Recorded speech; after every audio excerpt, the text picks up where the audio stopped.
لە دوای ڕووداوەکانی 16 ئۆکتۆبری 2017ەوە ئەو ناوچە کێشە لە سەرانەیە بڵین ناوچە کوردستانەکانی دەرەوەی داری هەرێمی کوردستان کە کەوتونەتە دەست سوپای عێراق و هەروەها هێزەکانی حەشدی شعبی ئێستا بۆشایەکی زۆر گەورە و ئەمنی لە نێوان هێزەکانی پێشمەرگەوەرەوە بۆشایی ئەمنیەکان لەو ناوچانەوەی کردووە کە هێزەکانی پێشمەرگە نەتوان بگەڕێنە بۆ ناوچانە جموجۆڵەکانی داعش زیاتری کردووە ئەمەش مەترسی گشتی بۆ سەر هەرێمی کوردستانیش دروست کردووە بە تایبەتی لەو هێرشانەی ئەم دوایەدا ئاماژە بەو بۆشایی ئەمنیە لە نێوان هێزەکانی پێشمەرگە هەروەها سوپای عراقیش کەوتۆتەوە کە ئەو ناوچانەی زیاتر خستۆتە مەترسیەوە و جموجۆڵەکانی داعش لەلایەکی دیکەوە هەر بەردەوامن. من زیاتر قسە دەکەم سەبارەت بۆی بەم کۆی ئەم پرسانە لەگەڵ بەڕێز کەمال کەرکووکی سەرۆکی ئەنجومەنی سەرکردایەتی کەرکووک گەرمیانی پارتی دموکراتی کوردستان لە هەولێرەوە ڕاستەخۆ لەگەڵما. بەڕێز کەمال ئەم کاتت باش بەردەوام هەوڵێک هەبووە لە دوای 16 ئۆکتۆبری 2017ەوە بۆ زیاتر دروستکردنی هەماهەنگی لە نێوان هێزەکانی پێشمەرگە و گەڕانەوەیان بۆ ناوچانە بەڵام تا ئێستا هیچ هەوڵێک و هەنگاوێکی کردداری لەلایەن حکوومەتی عێراقەوە بۆم پرسن نەنراوە. ئایا ئەم بابەتە بۆتە هۆکاری ئەوەی کە کێشە لەسەر ئاسایش ئەمنیەتی هەرێمی کوردستانیش دروست بێت دەکرێت چی بکرێت بۆی کەم پرسە بە یەکجاری چارەسەر بکرێت؟ پێشەکەی سەڵاو بۆ گیانی پاکی شەهیدە سەربەرزەکانی کورد و کوردستان، سەڵاو بۆ پێشمەرگە قارەمانەکان و بۆ گشت بینەرانی سەربەرزی کوردستان لە هەر شوێنەکان. بەنسبەت خیانەتی 16 ئۆکتۆبر وەک جەنابەت باست کرد لەو ڕۆژەوە تا ئێستا بە تەکید ئاسایشی هەرێمی کوردستان و ناوچەکە و حتا ئاسایشی عێراقش کەوتۆتە خەتەرەوە لەو ڕووە. ئەو هەر بۆ بەرچاوڕوونی بینەرانی سەربەرز ئەو هێرشە تروریستیەی کە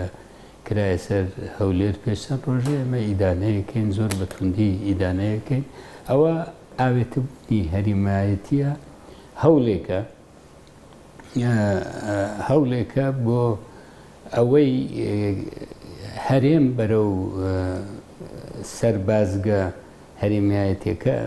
ببن و تووشی کارێکی نەخوازراوی بکەن وەکو لە بەشەکانی دیکەی عێراقەیە. بۆ ئەوان ڕوونە بۆ ئەوان گەلێک ڕوونە کە هەرێمی کوردستان خاوەن بڕیاری سربەخۆی ڕاستەقینەیە و بێلایەنی خۆی و دەستکەوتەکانی گەل و هاوڵاتیانی کوردستانی پاراستووە و هەرێمی کوردستان خاوەن بڕیاری سربەخۆی بەهێزە. هەر بۆیە ئەوانە کردەوەی ترۆریستی ئەکەن بۆ ئەوەی کوردستان بکێشن بۆ ناو شەڕێکی هەریمایەتی. بەنسبەت کەرکووک سەمامی ئەمانە بۆ کوردستان. ئەگەر کەرکووک پێشمەرگە وەکو جاران بیپاراستبووە دەستگای ئەمنیەکانی هەرێمی کوردستان کۆنتترۆلی بکردوایە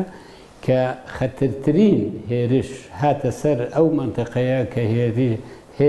هێرشی ترۆریستانی داعش بوو بە هێزی پێشمەرگە و دامەزراوە ئەمنیەکان وەکو ئاساییش پاراستن و ڕۆڵەکانی کوردستان لە کەرکووک و دەوروبەری پاراستیان نیان هێش وەک مووسڵی لێبێنیان هێش وەک حەویجە و تکریت و شوێنەکانی تری عێراقی لێبێتن. ئێستا ئەو شوێنە ئەمن و ئاسایشی نەماوە تێکەڵ بووە لە ترۆریستان لە دەستی دەرەکی. بۆیە لەوێوە بە ئاسانی ئەتواندرێتن پلاندا بندرێتن ترۆریست بنێرنە حتا ناو کوردستان لە هەر شوێنێکەوە بێتن و زیان بەگەلی کوردستان بگەێنن. بۆیە دەبێت ئەو بابەتەی کە لێژنەی ئاسایکردنەوەی بۆ دانراوە ئەو لێژنەیە ئیمڕۆ هەردوو حکوومەتی ئیتیحادی و حکوومەتی هەرێمی کوردستان خەریکن چاکی بکەن پەلەی لێ بکرێت و ئەرکشە لەسەر هەوپەیمانان کە زۆر مەبەستیان کوردستانە و پاراستنی کوردستانە ڕۆلی گرنگیان لە عێراقەیە و دەورێکی گرنگ ببینن لەگەڵ حکوومەتی ئیتیحادی کە ئەو بابەتە جێبەجێ بکرێتن. هەر ئەم هەڵمەتە تیرۆریستیەی کە بۆ سەر کوردستان هات هەدەفێکی لەوە ئەوەیە کە حکوومەتی عێراق شتێک بدرێتن. کارەکانی کازمیش لە ئیشارەتێکە لە کۆمەلگای نێودەوڵەتی بە نەرێنیەکی تەواو نیشانی بدەن کە هیچی پێ ناکرێتن بۆ ئەوەی ئاسایش و سەقامگیری نە لە عێراق نە لە کوردستان هەبێتن. بەڵێ ئاماژەتان بە پێکێنانی لیژنێکی هاوبەش کرد کە 6 جار دانیشتن هەبووە بۆ پێکێنانی ئەو لیژنەیە و هێزی هاوبەش پازگەی هاوبەش بۆ هێزەکانی پێشمەرگە هەروەها سوپای عراقی بۆ ئاسایکردنەوەی دۆخی ئەو ناوچانە بەڵام تا ئێستا هیچ کام لەمانە بەکردەیی جێبەجێ نەکراوە بۆ چوونێک هەیە کە دەڵێت بوونی ئەو ملیشیانەی کە لە دەرەوەی دەسەڵاتی حکوومەتی عراقن بۆتە هۆکاری جێبەجێ نەکردنی ئەم خاڵانە حکوومەتی عراق دەسەڵاتی بەسەر ئەو ملیشیانە و کۆنتڕۆڵکردنیان نییە بۆی کە بتوانێت بەڵێنەکانی خۆشی بەرامبەر بە کوردستان جێبەجێ بکات ئایا ئەمە وایە یا هۆکاری دیکە لە پشت هەنگاونەنانی حکوومەتی عراقی بۆ ئاسایکردنەوەی دۆخی و ناوچانە هەیە؟ خۆی ئەوە زۆر زۆر ڕاستە ئیمڕۆ عێراق لەدەست حکوومەتی عێراق نییە بەداخەوە ئەڵێمار مۆوەزەفن لەوێنە و ئەمریان پێ ئەکرێتن ئەوانشی حەولە دەن کە عێراقێکی ڕاستەقینە بێتن و حکوومەتێکی ڕاستەقینە بێتن و خزمەتی گەلی عێراق و گشتی بکاتون و هەول بدا بە جدی کێشەکان چارەسەر بکرێ ئاستەنگی زۆری لە پێشە چونکە بەڵام لەگەڵەوەش وەکو حکوومەتی عێراق ئەبێت دەنگی بەرز بێ زوڵال بێت و لەگەڵ حکوومەتی هەرێمی کوردستان لە جانی لەملا و لەولا و پێکهاتە و ئەمانە بێکەلکن ناتوانن چونکە لە ناو لێژنەکە خەڵکێکی خاوەنبیری شۆڤینی هەن نایەنەوێتن کەرکووک سەقامگیری تیاابێ نایەنەوێ ئاسایشی تیاابێ ئەوان وەک دوکانێکیاندانەوە و بازرگانی پێوەکەن بۆیە ئەرکی حکوومەتی عێراق و حکوومەتی هەرێمی کوردستانە دوو لێژنەی پسپۆر لە مستەوای بەرز وەکو یەکتر ببینن بەردەوام و بگەنە قەناعەت و ڕاشی بگەێنن بۆ ڕای گشتی ئەوجا ئەگەر میلیشیا لێرە و لەوێ ئاستەنگی کرد ئەبێ تەئدیب بکرێت. بەڵێ ڕۆژی سێ ئەم مانگە لیژنەی یاسایش و بەرگری لە پەرلەمانی عێراق لەگەڵ مستەفا کازمی سەرۆکوەزیرانی عێراق کۆبوونەتەوە هەمان پرسیاریان لە سەرۆکوەزیران کردووە کە بۆچی تا ئێستا هەماهەنگی لە نێوان هێزەکاندا دروست نەبوو بۆچی ڕێککەوتنی شنگال کە ڕێککەوتنێکی گرنگە و چاوەڕێی جێبەجێکردنی دەکرێت جێبەجێ نەکراوە مستەفا کازمی دەڵێت کە ئێمە هێشتا نەگەیشتونەتە خاڵێکی بەهێز نەمانتوانی و خاڵێکی بەهێز دروست بکەین پێتان وایە ئەوان چاوەڕێی چ خاڵێکی بەهێز دەکەن بۆی کە بتوانن بەڵێنەکانی خۆیان بەپێی دەستور و ڕێککەوتنانەی کە لەگەڵ هەرێمی کوردستان هەیەە جێبەجێ بکەن یا ئەمە تەنیا پاساوهێنانەوە بەمەبەست دەکرێت. خۆی دەسەڵاتی سنووردارە ئەوە حەقیقەتە ینی ئەویش ناتوانانی هەموو شتێک بکە بەڵام ئەبێت ئەگەر نیەتی سافە ئەبێت دەنگی هەبێتن ئەبێت لە بەیانەکانی ئەنجومەنی وەزیران بەڕوونی بڵێت ئێمە و هەرێمی کوردستان ئەم کێشانە هەیە و ئەم لێژنانەمان پێگەیان و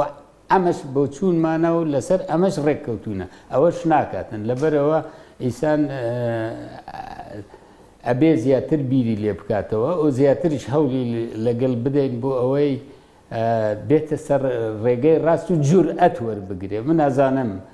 بەنسبەت منتقەی کەرکووک و ئەو شوێنەکانی